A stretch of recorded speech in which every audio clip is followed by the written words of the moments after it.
कक्षा 11 हिंदी काव्य गोस्वामी तुलसीदास जी द्वारा रचित।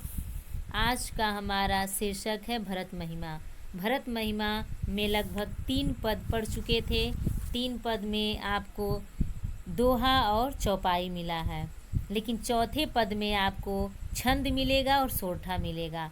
ऊपर आप देख सकते हैं, रुकिए हम ट्रिक लगा दे रहे हैं, चिन्हित कर दे रहे हैं। ये है छंद और ये दूसरा है आपका सोरठा। ठीक है, तो चलिए देखते हैं छंद और सोरठा। सनमानी सुर मुनि बंदी बैठे, उतर दिशि देखत भये। नभ धूरि खग मृग भूरि भागे, बिकल प्रभु आश्रम गए। तुलसी उठे अवलोकि कारनु, काह चित सचकित रहे।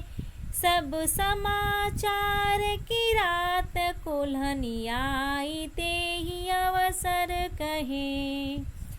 सुनत सुमंगल बैन, मन प्रमोद तन पुलक भर। सरद सरोरुह नैन, तुलसी भरे स्नेह जल।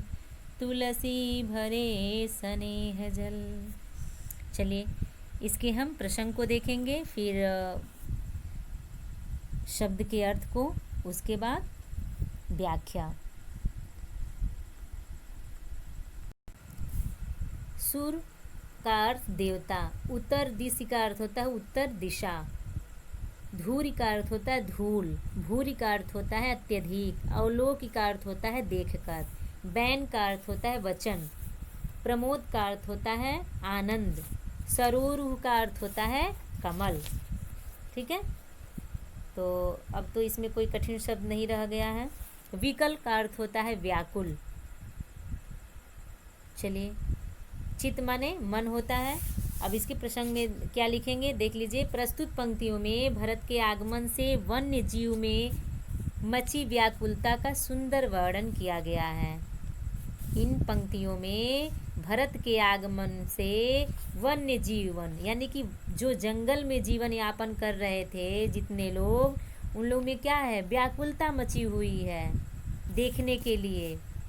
उसी का बहुत ही सुंदर वर्णन मिलेगा आपको इसमें। चलिए देखते हैं, व्याख्या पर ध्यान दीजिए।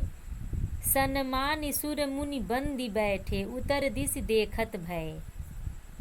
श्री राम प्रातः काल स्नान के बाद देवताओं और मुनियों की वंदना करके उत्तर दिशा की ओर मुँह करके बैठ गए हैं। ठीक है। नभ धूरि खग मृग भूरि भागे, विकल प्रभु आश्रम गए। उन्होंने देखा कि उत्तर दिशा के आकाश में धूल छाई है तथा उत्तर दिशा से पक्षी और हिरण आदि अत्यधिक व्याकुल होकर क्या कर रहे हैं, आश्रम की ओर चले आ रहे हैं। विकल अर्थात व्याकुल होकर के आश्रम की ओर। खग माने पक्षी, मृग अर्थात हिरण, नभ माने आकाश, धूल तो बताए ही हैं धूल होता है।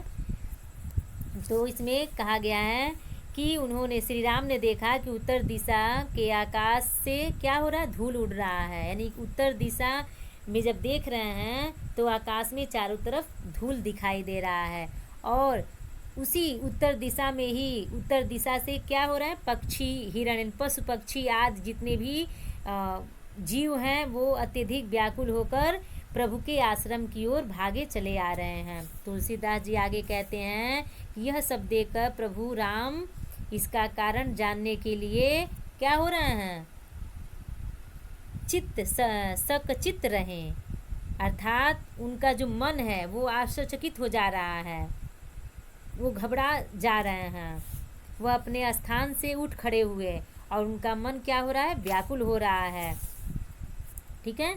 सब समाचार की रात कोल्हनी आई, ते ही अवसर कहे। फिर उसी समय कोल्ह, भीलों का, एक तरह से जंगल में एक जाति होते हैं जिनको भील कहा जाता है।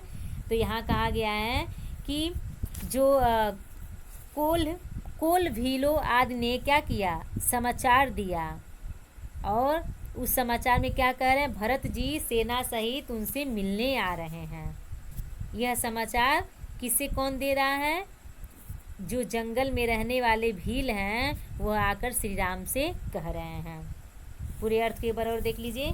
प्रातः काल स्नान करने के बाद, देवताओं का पूजा करने के बाद, मुनियों का वंदना करने के बाद उत्तर दिशा की ओर मुँह करके श्री राम बैठे हुए हैं। उन्होंने देखा कि उत्तर दिशा के आकाश में चारों तरफ धूल उड़ रहा है तथा उसी दिशा की ओर से, यानी उत्तर दिशा की ओर से पशु पक्षी आदि जीव अत्यधिक व्याकुल होकर के प्रभु श्री राम के आश्रम के, यानी उन्हीं के आश्रम की तरफ दौड़े चले आ रहे हैं। तुलसीदास जी आगे कहते हैं कि यह सब देखकर भगवान राम इसका कारण जानने के लिए अपने स्थान से उठ खड़े हुए और उनका मन आश्चर्यचकित हो गया। उसी समय कोल भीलो आदि ने आकर के समाचार बताया कि भरत जी सेना सहित उनसे मिलने आ रहे हैं। कोल भील के ये सुंदर वचन सुनकर श्री राम का मन क्या हो गया? आनंद से भर गया। ठीक है, यहाँ दिया हुआ है कि सुनत सुमंगल बैन मन प्रमोद तन पुलक भर, शरद सरोरुह नैन, नैन माने नेत्र, सरोरु माने कमल, कमल रूपी नेत्र उनके से क्या हो गए? खिल उठे, अर्थात प्रसन्नता से खिल उठे। सुमंगल यानी शुभ समाचार, बैन माने वाणी। यहाँ कहा गया है कि कोल भीलों कि ये सुंदर वचन सुन करके भगवान श्री राम के मन क्या हो रहा है? आनंद से भर गया। तनु माने शरीर, शरीर पुलकित हो गया, पुलक भर यानी पुलकित हो गया। और साथ ही श्री राम शरद ऋतु के कमल के समान सुंदर नेत्र, प्रेमाश्रु यानी कि प्रेम से आंसू भर गए। उनके शरद ऋतु के कमल के समान नेत्रों में आंसू भर गए। वो आंसू कैसे थे? प्रसन्नता के आंसू थे। उनके आंखों में प्रसन्नता के आंसू भर गए। वन्य जीवन की व्याकुलता और स्वाभाविक और चित्त आकर्षक का भी वर्णन इसमें मिलता है।